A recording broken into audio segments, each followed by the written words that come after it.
समीर साहू जो जहाँ विरुद्ध जो बालेश्वर घटना जी दोषी सब्यस्त होती जहाँ विरुद्ध आज सारा ओडिशार जनता स्वर उठे जहाँ आज जड़े बालेश्वर छात्री आत्महत्या कर मृत्युवरण कर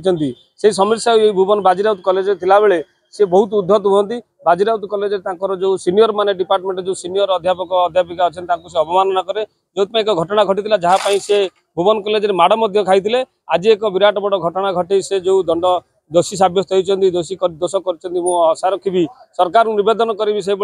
दोषी को कठोर रु कठोर दंड शासित करा जाऊ। समीर साहू ये अध्यापक थिले ना बहुत आलिगेसन रही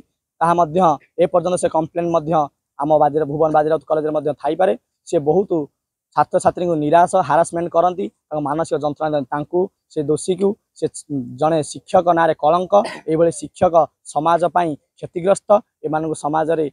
दंड मिलिया निहाती आवश्यक आग को शिक्षित समाज में ये कार्य न हो यह आम आशा समीर साहू को दंड मिलू यह आमर दाबी।